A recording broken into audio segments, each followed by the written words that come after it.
meus irmãos, hoje nós iremos falar, é óbvio, é claro, a respeito da Páscoa. Nós precisamos, na data de hoje, firmar aquilo que nós, como cristãos, entendemos e aprendemos. E é muito interessante quando nós olhamos para o mundo e o que o mundo pensa a respeito da Páscoa, porque é certo que o mundo tem uma visão muito distorcida do que é realmente a Páscoa, do que é realmente essa data. Eu estava essa semana ouvindo rádio e nesse rádio eu ouvi uma reportagem a respeito da Páscoa e a repórter falando sobre o que ela entendia ser a Páscoa e fazendo uma reportagem com crianças. Então, falando sobre a Páscoa com as crianças, ela citou algumas coisas e a primeira delas foi o chocolate, a segunda delas foi o ovo, a terceira foi o coelho e por quarto, finalmente, ela falou, mas e o cristianismo? O que tem a ver com a Páscoa? E é muito interessante porque nós vemos que na cabeça do mundo, na visão mundana, a Páscoa é principalmente a respeito dessas coisas e não a respeito da ressurreição de Cristo. É muito interessante nós vermos que, na realidade, o mundo não compreende o que é e não dá valor à verdadeira Páscoa, ao verdadeiro sentido da Páscoa. Fiquei sabendo ainda de uma outra pessoa que, nesse período de Páscoa, saiu para comprar um cartão com dizeres sobre Cristo e, depois de procurar, não encontrou. Apenas encontrava dizeres sobre coelhos, sobre chocolate e sobre ovos de Páscoa. É triste, meus irmãos, como que o sentido da Páscoa se esvaziou no mundo que nós temos. Mas quando nós pensamos no mundo, isso é esperado. É esperado que o mundo não compreenda o que é a Páscoa. É esperado que as pessoas do mundo não saibam o que a Páscoa é e qual que é o sentido verdadeiro. O maior problema é quando isso adentra a igreja. O maior problema é quando a igreja, então, começa também a não compreender o que é a Páscoa, a não compreender o que é a ressurreição de Cristo e a não pregar o que é a ressurreição de Cristo. Eu procurei no site da BBC uma reportagem, uma enquete que foi feita na Inglaterra, na igreja da Inglaterra. E é alarmante o modo como a igreja da Inglaterra, nessa reportagem, não tem a crença ou a fé na ressurreição de Cristo. É interessantíssimo nós vermos como que o mundanismo adentra inclusive a igreja. Nessa pesquisa que foi feita, foi demonstrado que de todas as pessoas pesquisadas, entre cristãs e não, 17% dessas pessoas elas acreditam na versão da Bíblia da Páscoa. Então essas 17% acreditam que Jesus realmente ressuscitou. Ou seja, todo o resto não acredita. Isso pensando em modos gerais. Agora, quando pensamos em cristãos, 31% das pessoas que se dizem cristãs na Inglaterra, dessa pesquisa, acreditam que Jesus ressuscitou. De todas as outras, não. É apenas uma história contada na Bíblia. E de pessoas que nessa pesquisa eram consideradas cristãos praticantes, ou seja, que iam à igreja pelo menos uma vez por mês, 57% acreditavam que a ressurreição tinha realmente acontecido. Meus irmãos, quando nós olhamos para números assim, é muito alarmante para nós, porque mostra que mesmo dentro da igreja, nós temos pessoas que não acreditam na ressurreição de Cristo. Mesmo dentro da igreja, dizer que um homem que é Deus ressuscitou é algo inadmissível. Isso é esperado fora no mundo, com certeza, mas dentro da igreja é algo alarmante e que nós precisamos refletir um pouco, porque isso tem acontecido. E nós precisamos então, sabendo deste alarme, reafirmar os nossos pés, reafirmar a nossa convicção na ressurreição de Cristo.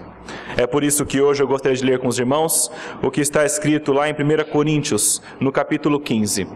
Paulo fala a uma igreja que certamente estava começando a ter dúvidas também nessa área. 1 Coríntios, capítulo 15.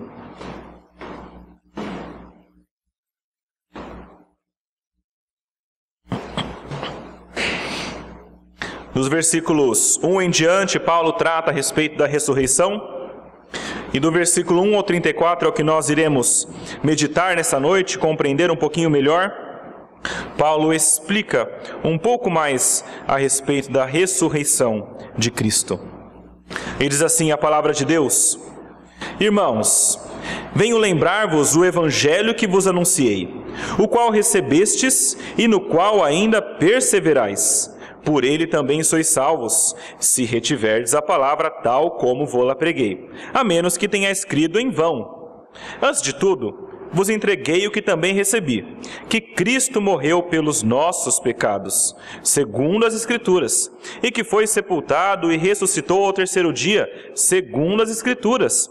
E apareceu a Cefas, e depois aos 12, e depois foi visto por mais de 500 irmãos, de uma só vez, dos quais a maioria sobrevive até agora. Porém, alguns já dormem. Depois foi visto por Tiago, mais tarde, por todos os apóstolos, e afinal, depois de todos, foi visto também por mim, como por um nascido fora de tempo, porque eu sou o menor dos apóstolos, que mesmo não sou digno de ser chamado apóstolo, pois persegui a igreja de Deus. Mas pela graça de Deus, sou o que sou. E a sua graça que me foi concedida não se tornou vã. Antes, trabalhei muito mais do que todos eles. Todavia, não eu, mas a graça de Deus comigo. Portanto, seja eu ou sejam eles, assim pregamos e assim crestes. Ora, se é corrente pregar-se que Cristo ressuscitou dentre os mortos, como, pois, afirmam alguns dentre vós que não há ressurreição de mortos? E se não há ressurreição de mortos, então Cristo não ressuscitou. E se Cristo não ressuscitou, é vã a nossa pregação e vã a vossa fé. E somos tidos por falsas testemunhas de Deus, porque temos asseverado contra Deus que ele ressuscitou a Cristo, ao qual ele não ressuscitou, se é certo que os mortos não ressuscitam. Porque se os mortos não ressuscitam, também Cristo não ressuscitou. E se Cristo não ressuscitou, é vã a vossa fé, e ainda permaneceis nos vossos pecados. E ainda mais, os que dormiram em Cristo pereceram. Se a nossa esperança em Cristo se limita apenas a esta vida, somos os mais infelizes de todos os homens. Mas, de fato, Cristo ressuscitou dentre os mortos, sendo Ele as primícias dos que dormem. Visto que a morte veio por um homem, também por um homem veio a ressurreição dos mortos. Porque assim como em Adão todos morrem, assim também todos serão vivificados em Cristo. Cada um, porém, por sua própria ordem. Cristo, as primícias, depois os que são de Cristo na sua vinda. E então virá o fim, quando Ele entregar o reino ao Deus e Pai, quando houver destruído todo o principado, bem como toda a potestade e poder, porque convém que ele reine até que haja posto todos os inimigos debaixo dos pés. O último inimigo a ser destruído é a morte, porque todas as coisas sujeitou debaixo dos pés. E quando diz que todas as coisas lhe estão sujeitas, certamente exclui aquele que tudo lhe subordinou. Quando, porém, todas as coisas lhe estiverem sujeitas, então o próprio Filho também se sujeitará àquele que todas as coisas lhe sujeitou, para que Deus seja tudo em todos. De outra maneira, que farão os que se batizam por causa dos mortos? Se absolutamente os mortos não ressuscitam, por que se batizam por causa deles? E por que também nós nos expomos a perigos toda hora? Dia após dia morro. Eu o protesto, irmãos, pela glória que tenho em vós outros, em Cristo Jesus, nosso Senhor. Se como homem lutei em Éfeso com feras, que me aproveita isso? Se os mortos não ressuscitam, comamos e bebamos, que amanhã morreremos. Não vos enganeis, as más conversações corrompem os bons costumes. Tornai-vos à sobriedade, como é justo. E não pequeis, porque alguns ainda não têm conhecimento de Deus. Isso digo para vergonha vossa. Até aí a palavra de Deus. Vamos orar, meus irmãos. Senhor nosso Deus, nós lemos a sua palavra, pedimos que o Senhor nos ajude, nos ilumine, para que nós possamos compreendê-la e também nos dê a força necessária para que nós possamos aplicá-la, Pai. Pedimos isso em nome de Jesus. Amém. Meus irmãos, quando Paulo escreve essas palavras, a ideia dele é defender a ressurreição, demonstrar que a ressurreição é algo firme. Hoje, quando nós estudarmos isso, eu gostaria que nós entendêssemos três questões básicas, três ideias básicas. Primeiro, é que a ressurreição de Cristo certamente aconteceu. Cristo certamente ressuscitou. A segunda delas é que, se isso aconteceu, então nós temos esperança. Porque Cristo ressuscitou, nós temos esperança. E a terceira delas é que essa esperança, quando nós a temos, isso gera uma mudança de vida, uma mudança de mente. Essas três ideias nós iremos trabalhar hoje. Meu irmão, Paulo começa escrevendo o seguinte: irmãos, venho lembrar-vos o evangelho que vos anunciei, o qual recebestes e no qual ainda perseverais. Por ele também sois salvos, se retiverdes a palavra tal como vô-la preguei, a menos que tenhais crido em vão. Paulo começa falando a respeito do evangelho, o evangelho que todos nós conhecemos. Evangelho na palavra de Deus significa boa nova, uma boa notícia, algo que é anunciado e que é bom. E se tem essa boa notícia, ela vem para trazer algo bom para uma realidade ruim que nós estamos vivendo. A realidade ruim do homem é que ele é pecador.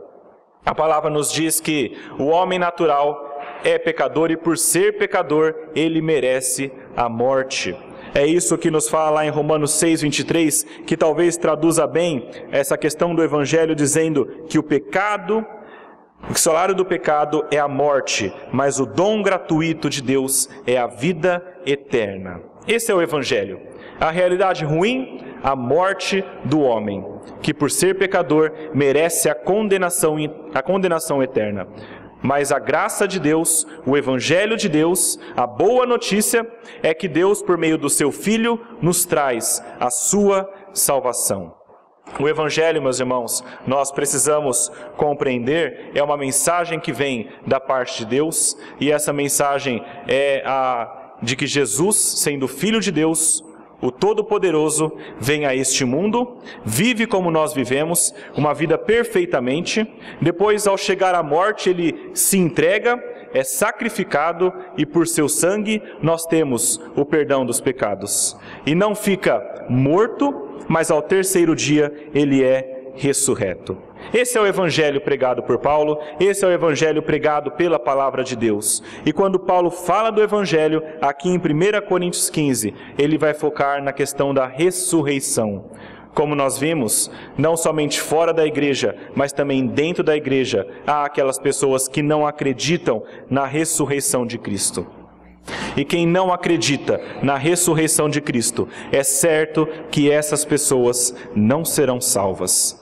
Paulo diz que o evangelho salva, se retiverdes a palavra tal como vô-la preguei. Sem distorções.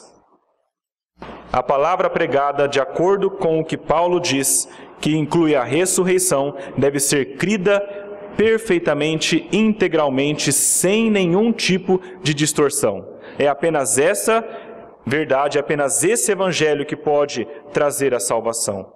Quando nós distorcemos essa verdade, então isso não serve mais para a salvação. E aqueles homens aparentemente estavam distorcendo essa verdade, porque não mais criam na ressurreição dos mortos.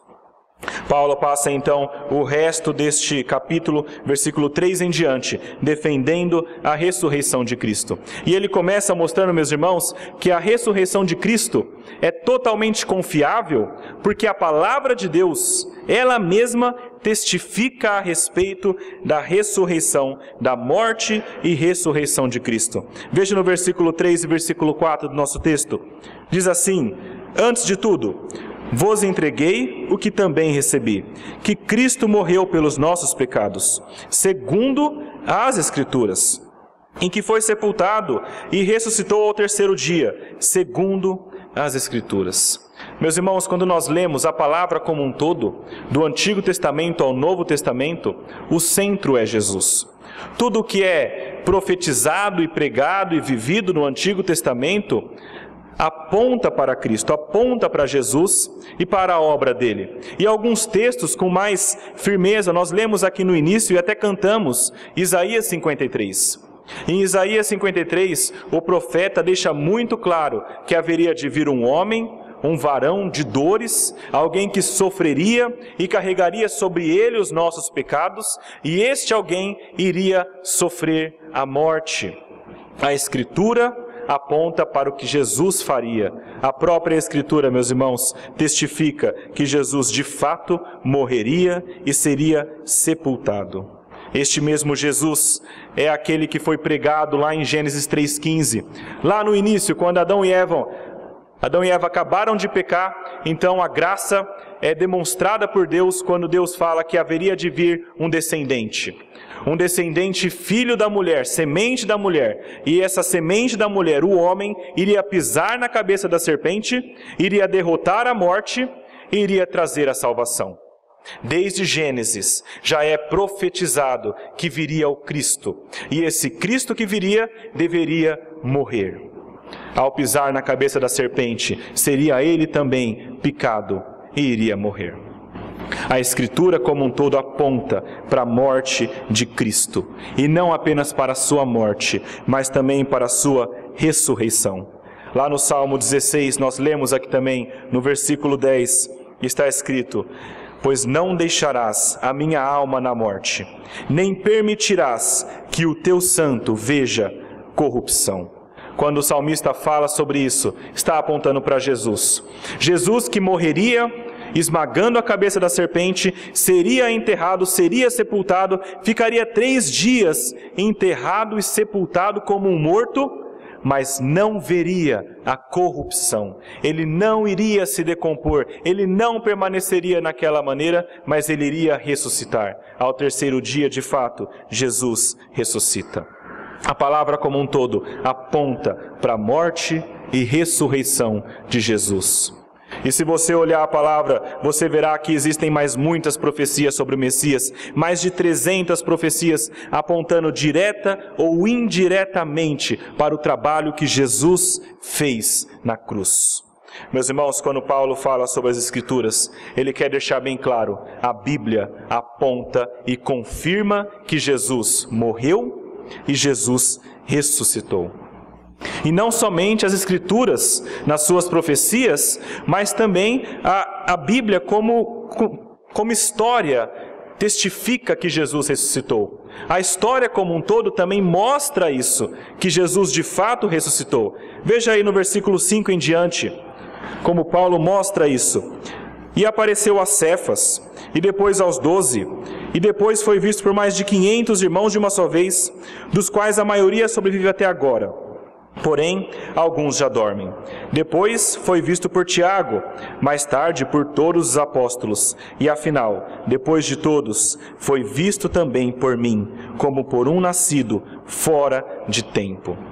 Meus irmãos, a palavra de Deus, apesar de haver alguma disputa lá fora de pessoas que não compreendem via de regra, é um documento histórico totalmente confiável. E nós temos a plena certeza disso. E a Bíblia aponta para várias testemunhas oculares de que Jesus havia ressuscitado. Não apenas pessoas que haviam ouvido que Jesus ressuscitou, mas pessoas que realmente viram a ressurreição de Jesus. Ele fala a respeito de Cefas, que é também Pedro, dos 12 discípulos, de Tiago, dos apóstolos, mais de 500 pessoas, de Paulo, por fim. Todas essas pessoas viram Jesus ressuscitado. Não apenas o viram morto, mas o viram ressuscitado. E é interessante quando nós olhamos para essa lista tão grande de testemunhas. Qual que é a ideia de Paulo? Paulo quer demonstrar aqui para os irmãos que estão lendo em Corinto: se vocês têm alguma dúvida, podem perguntar para essas pessoas.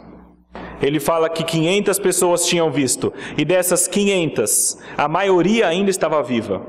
Basta que essas pessoas que estivessem com dúvida fossem até as testemunhas e perguntassem: você realmente viu Jesus ressuscitado? É verdade que ele ressuscitou? e essas pessoas testemunhariam, testificariam e confirmariam que Jesus realmente ressuscitou.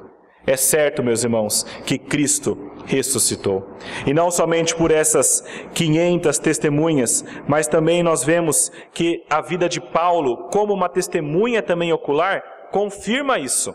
Veja o que diz aí no versículo 9, até o versículo 11. Porque eu sou o menor dos apóstolos, que mesmo não sou digno de ser chamado apóstolo, pois persegui a igreja de Deus. Mas pela graça de Deus sou o que sou. E a sua graça que me foi concedida não se tornou vã. Antes, trabalhei muito mais do que todos eles. Todavia não eu, mas a graça de Deus comigo. Portanto, seja eu ou sejam eles, assim pregamos e assim crestes. Meus irmãos, a conversão de Paulo é uma das confirmações mais firmes de que Jesus realmente ressuscitou. É muito interessante quando nós olhamos a vida pregressa de Paulo, a vida de Paulo antes de ser o pregador. Nós sabemos que Paulo é o grande pregador, mas antes disso, ele era Saulo. Saulo conhecido por perseguir a igreja. Saulo conhecido por consentir na morte de cristãos. Saulo conhecido por ir às cidades procurando cristãos para prender e amarrar. Este era Saulo. Quando todos olhavam para esse homem, é claro que pensavam, essa pessoa jamais será de Cristo.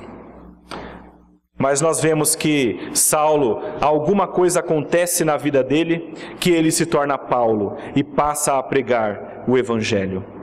É muito interessante quando nós olhamos então a história de Paulo, que era um blasfemo, um perseguidor, um insolente, e passa a ser um pregador do Evangelho, um pregador destemido, um pregador que não se importa com as suas coisas, que não se importa em perder tudo que tem, não se importa em perder até mesmo a sua vida, desde que Cristo seja pregado.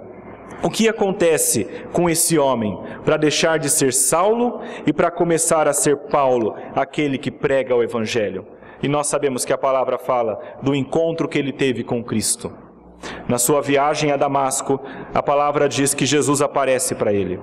E quando ele encontra Jesus e percebe que Cristo está vivo, aquilo é a informação necessária, o fato que faltava para que ele se convertesse. É aquilo que faz com que ele deixe tudo para trás e agora entregue sua vida para Cristo. Porque se Cristo está vivo, então Cristo era de fato o Filho de Deus. E Cristo é de fato um homem de Deus. E Deus realmente está com ele. E se Deus está com ele, eu não posso ser contra ele. Paulo, quando passa a ser um pregador do Evangelho, ele o faz porque ele percebe que Jesus realmente está vivo. E logo depois que ele é convertido por Deus, ele já começa a pregar o Evangelho e ele já começa a confundir a cabeça de todo mundo que o conhecia. Quando nós conhecemos uma pessoa antes de se converter e essa pessoa é contra o cristianismo, é um testemunho fortíssimo quando nós percebemos que ela de fato entregou a sua vida para Cristo. É muito forte quando nós percebemos que uma pessoa que era contra Deus, era contra Jesus, blasfemava contra Jesus, é convertida por Cristo. É um testemunho fortíssimo de que o Evangelho é verdadeiro, de que Jesus ressuscitou e de que Deus é poderoso para fazer isso. Quando Paulo é convertido e passa a pregar o Evangelho, as pessoas olhavam e elas tinham toda a certeza, alguma coisa grande aconteceu. O Evangelho que ele está pregando deve ser verdadeiro. Veja o que diz lá em Atos, versículo 20 a 22 do capítulo 9. Lucas falando sobre Paulo logo depois da sua conversão e diz: logo pregava nas sinagogas a Jesus, afirmando que este é o Filho de Deus. Ora, todos os que o ouviam estavam atônitos e diziam: não é este o que exterminava em Jerusalém os que invocavam o nome de Jesus? E para aqui veio precisamente com o fim de os levar amarrados aos principais sacerdotes? Saulo, porém, mais e mais se fortalecia e confundia os judeus que moravam em Damasco, demonstrando que Jesus é o Cristo. Meus irmãos, a conversão de Saulo para Paulo é uma das evidências mais fortes da ressurreição de Cristo. E não só de Paulo, mas também está escrito no texto que nós lemos que Tiago é convertido. Tiago, meus irmãos, era o irmão de Jesus, aquele que conheceu Jesus enquanto criança. Ele estava com Jesus enquanto ainda era uma criança correndo, quando ainda era uma criança aprendendo a viver. Quando ainda era uma criança, o irmão dele o via e o irmão dele crescia junto com ele. É interessante porque quando Jesus vai pregar o Evangelho na sua cidade, ele prega e aqueles que o conheciam não dão honra para Jesus. Quando ele prega o Evangelho na sua cidade, aquelas pessoas que conheciam Jesus desde criança olham para ele e falam: não é esse Jesus que corria aqui com as irmãs, com os irmãos, que estava com Tiago, que era um molequinho aqui? Não é esse o Jesus? Como é que esse Jesus que nós conhecemos é agora o Salvador do mundo? E a palavra diz que eles não creem. Mas então nós temos o relato aqui de Paulo que Tiago viu a Jesus vivo. E nós temos o relato de Lucas, lá em Atos, de que este mesmo Tiago, o irmão de Jesus, que não cria em Jesus, agora em Atos, é um dos líderes da igreja. A pergunta que nós fazemos é: como que Tiago, o irmão de Jesus, alguém que não cria em Jesus, passa agora a crer em Jesus e a ser um líder da igreja? Somente se alguma coisa muito grande aconteceu. Assim como Paulo, Tiago também viu a Jesus vivo. E depois que Tiago vê Cristo ressuscitado, não há mais nada que ele possa fazer a não ser curvar sua cabeça e dizer: realmente, Jesus é o Cristo. Realmente, Jesus é Deus e ressuscitou dentre os mortos. A vida de Paulo, a vida de Tiago, são duas vidas que mostram claramente que Jesus ressuscitou. E não somente a deles, mas também de todos aqueles que viram e todos os mártires que seguiram. Meus irmãos, o testemunho dos mártires é também uma evidência fortíssima. É uma das questões que me trazem mais firmeza na ressurreição de Cristo. Quando nós vemos a vida que eles levaram, se você ler um pouquinho como que eles viveram, eles pregaram o Evangelho, deixaram muitas vezes família, deixaram muitas vezes casa, deixaram muitas vezes sustento, deixaram tudo o que eles tinham neste mundo para pregar o Evangelho. E pregando o Evangelho conseguiram o quê? Senão açoites, senão surras, senão cusparadas, senão xingamentos, senão morte. Nós sabemos pela vida dos mártires que eles pregaram o Evangelho e eles pregaram até a morte. Meus irmãos, uma pergunta que eu ouvi e eu acho muito interessante é: até quando dura uma mentira? Até quando você é capaz de sustentar uma mentira? Se essas primeiras pessoas, se esses primeiros mártires estivessem mentindo, se essas testemunhas soubessem que é tudo mentira, que Jesus não ressuscitou, seria a primeira tribulação, a primeira dificuldade que eles desistiriam do Evangelho. Mas nós sabemos que eles continuam pregando, e continuam pregando até a morte, e mortes terríveis. Os relatos são de cristãos sendo entregues a leões, os relatos são de cristãos sendo passados ao fio da espada, os relatos são de cristãos sendo crucificados, os relatos são de cristãos sendo queimados vivos, os relatos são os piores possíveis. E o sangue dessas pessoas sendo derramado das piores maneiras possíveis. Estava lendo um livro esses dias do John MacArthur e ele fala a respeito de uma Bíblia uma Bíblia histórica que é uma das que ele mais gosta, não pelo conteúdo diferenciado, mas porque essa Bíblia que ele tem contém algumas páginas em vermelho. E essas páginas em vermelho, diz a história, são do seu dono antigo. A história diz que durante um tempo, quando um cristão era pego com a sua palavra, com a sua Bíblia, era costume matá-lo e então pegar a Bíblia e molhar no seu sangue. Essa Bíblia foi preservada e John MacArthur ainda tem essa Bíblia. E quando ele olha para ela e quando eu vejo esses testemunhos, eu penso, não é possível que seja mentira. Como é possível que alguém continue pregando isso até a morte, se fosse uma mentira? E ainda mais, como é possível que testemunhas oculares continuem preservando aquilo até a morte, se fosse uma mentira? Se fosse mentira, meus irmãos, no primeiro sinal de problema, certamente essas pessoas iriam desistir. Mas elas continuam, os mártires continuam, os pregadores continuam. A ressurreição de Cristo, meus irmãos, é verdadeira. Não há dúvidas de que fato Ele ressuscitou, tanto porque a Bíblia confirma, tanto porque a história confirma, tanto porque os mártires confirmam. Tudo isso confirma claramente que a ressurreição de Cristo, de fato, aconteceu. Um dos cientistas que eu gosto muito, por ser um cientista bom, um professor e um cristão, que é o John Lennox, ele diz que a base da fé dele é a ressurreição de Cristo. Quando ele fala que ele é um cristão, ele diz que ele é um cristão porque Cristo de fato ressuscitou. E isso é um fato verificável. É algo que é totalmente confirmável. Por que isso é tão importante, meus irmãos, que nós tenhamos toda a certeza de que Jesus ressuscitou? Se nós não cremos nisso, então todo o resto desmorona.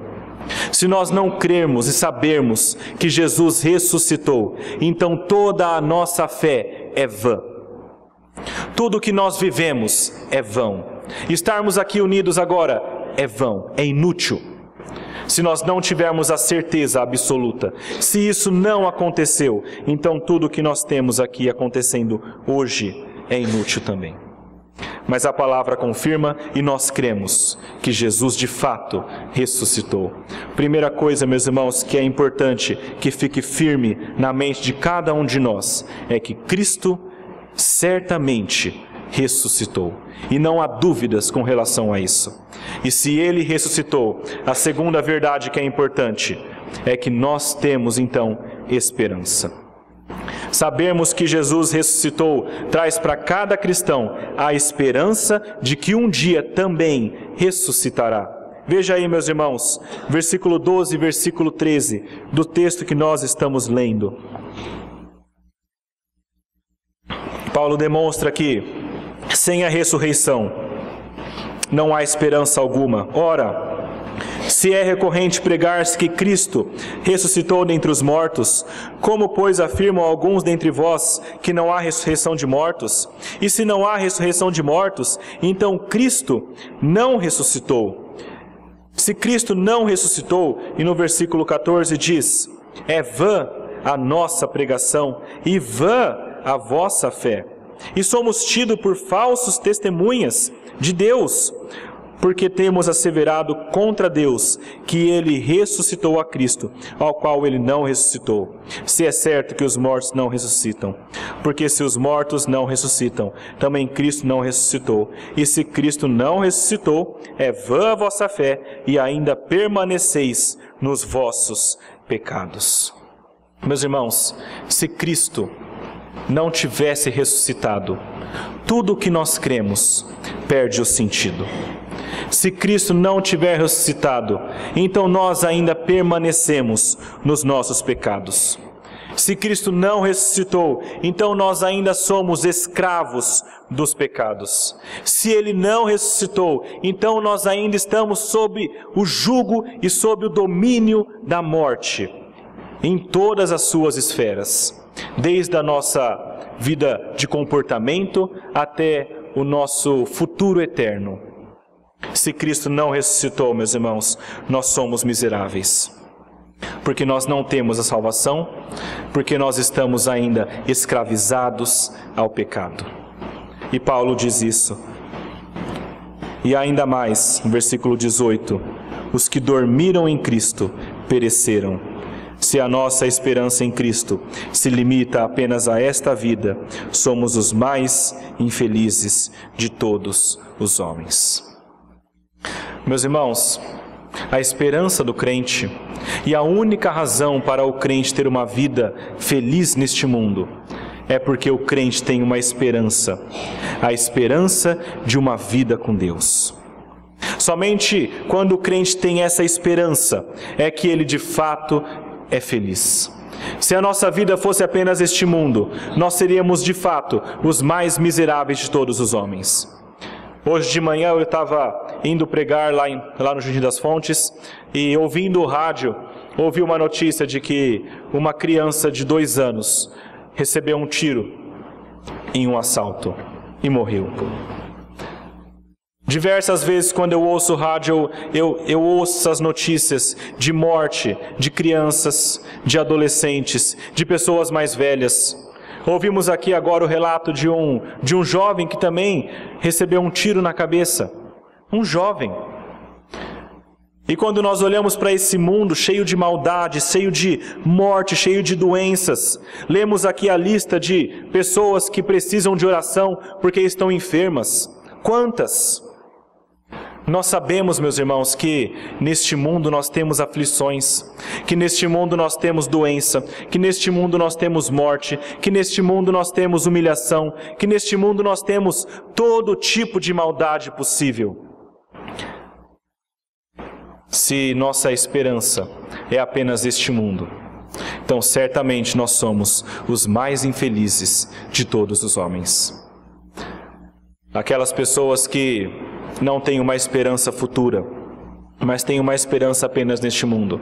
Para aquelas que não creem que Cristo ressuscitou, para aquelas que não entendem que no futuro estarão com Ele, se essa vida é tudo que tem, muitas delas, entendendo que só tem essa vida, chegam ao ponto de pensar que essa vida não vale mais nada.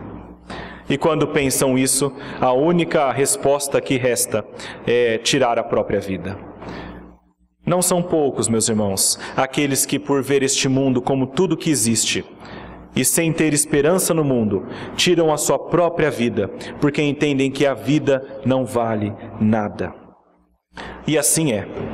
De fato, a vida sem Cristo não vale nada, porque a vida sem Cristo é apenas este mundo. Mas a esperança do crente, meus irmãos, não é apenas este mundo. A esperança do crente é algo muito maior, é o mundo vindouro. Nós sabemos que passaremos aqui neste mundo, viveremos aqui neste mundo, mas nós temos algo muito maior para nós. Muito maior e muito melhor do que essa vida que nós vivemos. Essa é a nossa esperança. E se não for essa esperança, nós estamos perdidos de fato. Se você já sofreu o luto, por exemplo, de alguém que você perdeu, que você amava muito, mas este alguém era crente e morreu no Senhor, então a sua esperança é certa de que um dia você verá essa pessoa novamente. Essa é a esperança do crente, de que um dia todos nós que somos de Cristo nos encontraremos na glória. Mas se Cristo não ressuscitou, então nada disso é verdade. Então tudo que nós temos, tudo que nos resta é este mundo.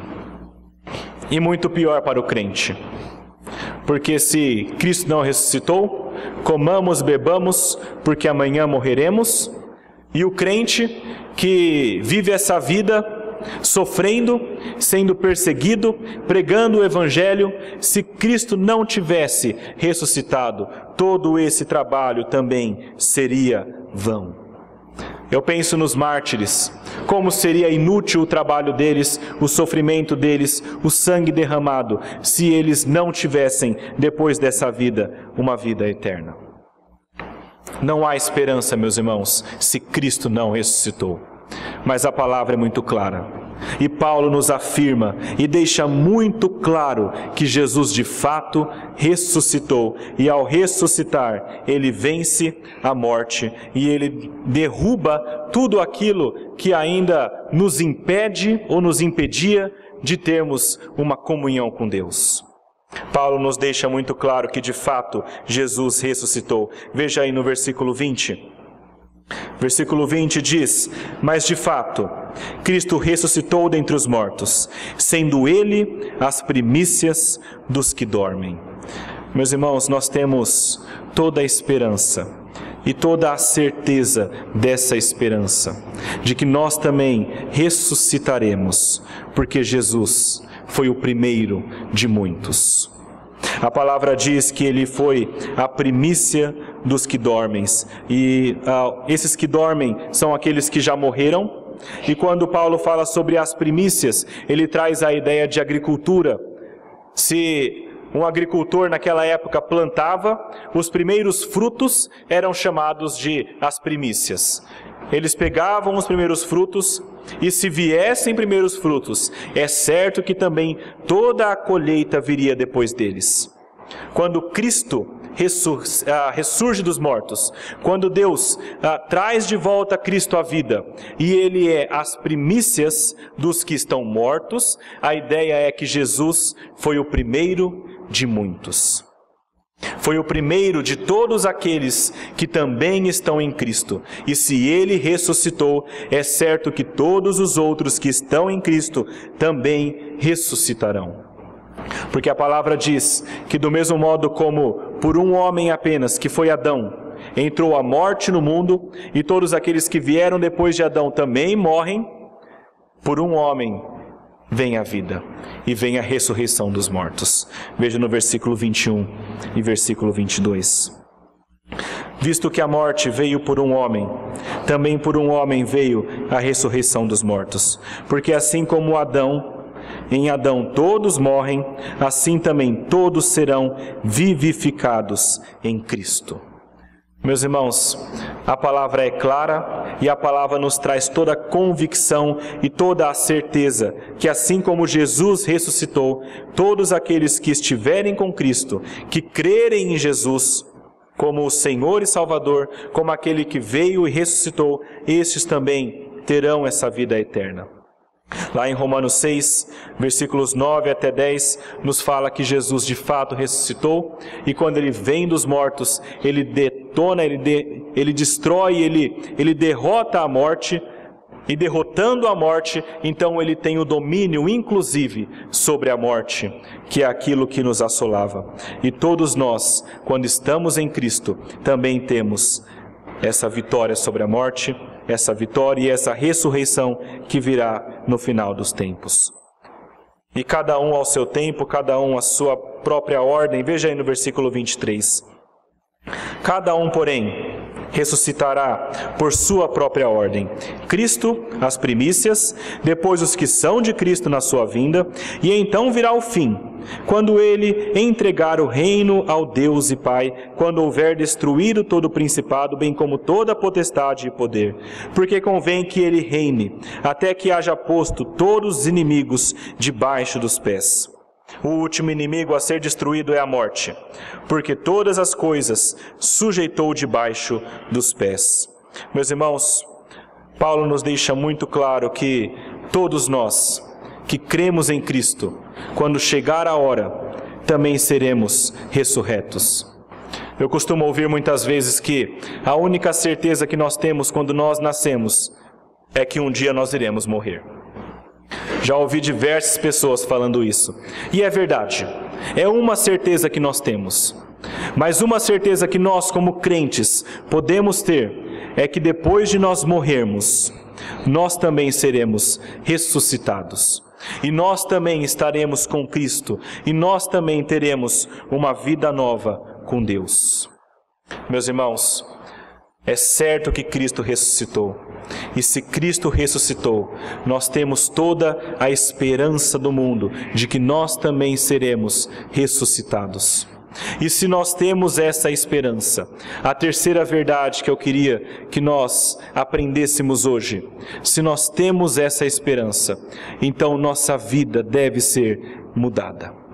Deve ser diferente. Todo aquele que tem de fato a esperança de uma vida eterna, tem uma vida totalmente diferente neste mundo. Veja aí o que diz no versículo 29 até o versículo 34 do nosso texto.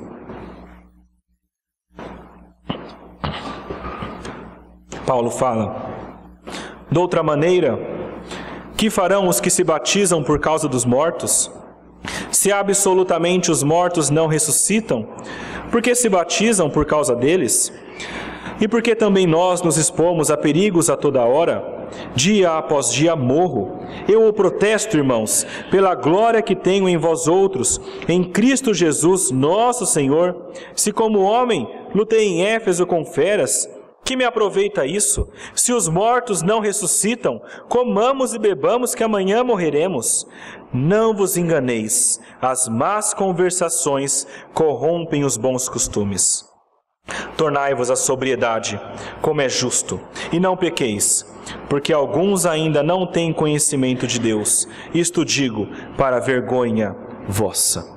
Meus irmãos, aquele que entende e tem a plena certeza de que Jesus de fato ressuscitou, tem uma vida neste mundo totalmente diferente daquele que não crê na ressurreição de Cristo. E isso por um motivo muito claro. Se você não crê que Cristo ressuscitou, se você não crê que você tem uma vida depois dessa, tudo o que tem para você é este mundo. Se você não entende que existe algo melhor, então você vai tentar com toda a sua vida fazer o melhor dessa vida. O que se prega no mundo é isso. Faça o melhor da sua vida aqui, porque ela é tudo que você tem. Comamos e bebamos, porque amanhã morreremos, e depois da morte, nada. Essa é a esperança do mundo, de uma vida aqui. É tudo que o mundo tem, mantendo os olhos fitos nas coisas deste mundo. E se tudo que você busca é deste mundo, as coisas mais importantes para você serão deste mundo. As coisas mais importantes para você serão o trabalho, serão o emprego, serão o dinheiro, serão o status, serão os prazeres, serão as diversões, serão os amigos, os relacionamentos. Se para você tudo o que existe é este mundo, é essa vida, você vai dar tudo o que você tem para ter a melhor vida possível neste mundo. E quando você faz isso, é certo que você não vive de acordo com a vontade de Deus. Deus nos fala pela sua palavra para que nós mantenhamos os nossos olhos fitos nas coisas lá do alto. Colossenses 3 nos diz isso. A palavra nos diz que as dificuldades deste mundo não se comparam com as grandiosidades, com as belezas do mundo vindouro. A palavra nos diz que nós não podemos olhar para este mundo como tudo que existe, mas nós precisamos caminhar e andar neste mundo com os olhos fitos naquilo que haveremos de ter, naquilo que haveremos de ser, no mundo que nós teremos quando nós também formos ressuscitados. Essa é a esperança que Paulo tinha. Muitas vezes nos perguntamos como é que Paulo conseguiu, como é que ele, como um homem, conseguiu passar por tanta dificuldade, tanta dor, ser surrado, ser chicoteado, ser preso, passar por quase morte muitas vezes, ser perseguido, perder tudo o que tem. Como que ele passa isso continuando com Deus? Ele passa isso continuando com Deus porque ele tem certeza de que estando com Deus, no final dessa vida, ele continuará com Deus. E ele estará no céu, no paraíso com este mesmo Deus. É por isso que Paulo, quando prega e fala sobre sua vida, ele fala: será Cristo engrandecido no meu corpo, quer pela vida, quer pela morte. Porquanto para mim o viver é Cristo e o morrer é lucro. Paulo tinha plena convicção de que essa vida é para Deus. E sendo para Deus essa vida, ele sabe que a outra, Deus também entregaria a ele. Ele tinha plena convicção de que pela ressurreição de Cristo, ele também seria ressurreto. Não apenas Paulo, mas também todos os mártires. Não apenas Paulo, mas também João. exilado em uma ilha, tendo a visão do Apocalipse. No final ele escreve: Maranata, vem Senhor Jesus. Porque ele sabe que quando a vida dele acabar ali, ele estará juntamente com Deus. Essa deve ser a nossa vida, essa deve ser a nossa esperança, e tendo essa esperança, essa deve ser a nossa ação. A ação de deixar tudo deste mundo de lado, em prol das coisas de Deus. Não significa que você não deve ter família, que você não deve ter trabalho, que você não deve buscar essas coisas. Mas antes, pois, em primeiro lugar, buscar o reino de Deus e a sua justiça, e todo o resto seja acrescentado por Deus. Antes, pois, as coisas de Deus do que as coisas deste mundo, para não ajuntarmos tesouros neste mundo, nessa terra, que a traça e a ferrugem corroem, mas para nós juntarmos tesouros para nós no céu, onde nem traça, nem ferrugem, nem ladrão podem levar. Meus irmãos, se a sua vida tem sido como de um homem deste mundo, se você tem focado nas coisas deste mundo e não nas coisas de Deus, é muito possível que você ainda não tenha compreendido a ressurreição de Cristo. Muitas vezes nós pensamos no mundo e pensamos na Páscoa, e às vezes até jocosamente pensamos como que essas pessoas podem não levar em consideração a ressurreição de Cristo e pensar apenas em ovos, chocolate. E muitas vezes nós mesmos não compreendemos a ressurreição de Cristo. Porque se nós compreendêssemos a ressurreição de Cristo, nossa vida seria muito diferente. Se você ainda na sua vida continua com o foco nas coisas deste mundo, vale você pensar um pouco. Pensar se você de fato compreendeu essas verdades. Pensar se você de fato crê que Cristo ressuscitou. Aquela pessoa que entende a ressurreição, que tem essa esperança, tem também uma mudança de vida. Não vive mais como o mundo vive, mas vive como um filho de Deus, buscando as coisas do alto e trabalhando para a honra, para a glória e para o crescimento do reino de Deus.